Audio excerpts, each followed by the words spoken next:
Такого Україна не бачила вже 3 роки. Гривня на диво зміцнюється.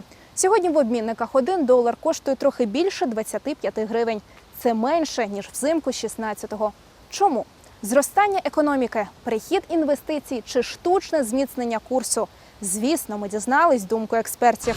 У нас, на жаль, зростає негативне сальдо торгівлі, воно збільшується з кожним місяцем, але це негативне сальдо з запасом перекривають прямі валютні надходження від українських заробітчан.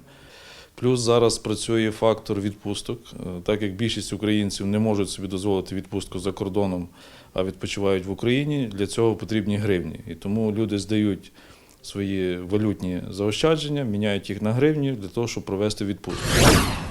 Натомість у причинах зміцнення гривні думки експертів розділилися. Якщо одні кажуть про сезонність низького курсу, другі вбачають у цьому фактор виборів та хибну політику Центробанку.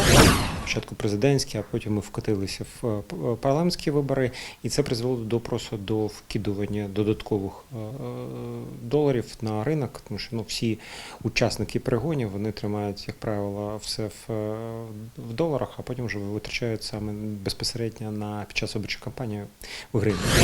Та поки на валютному ринку долар коливається у межах 25 гривень і таким чином визначає майбутню економічну ситуацію цілої країни. На життя пересічного українця це суттєво не впливає. Подивилася і пішла. Якщо б мені пенсію в доларах, то я б відчував, а так нічого не відчуваю.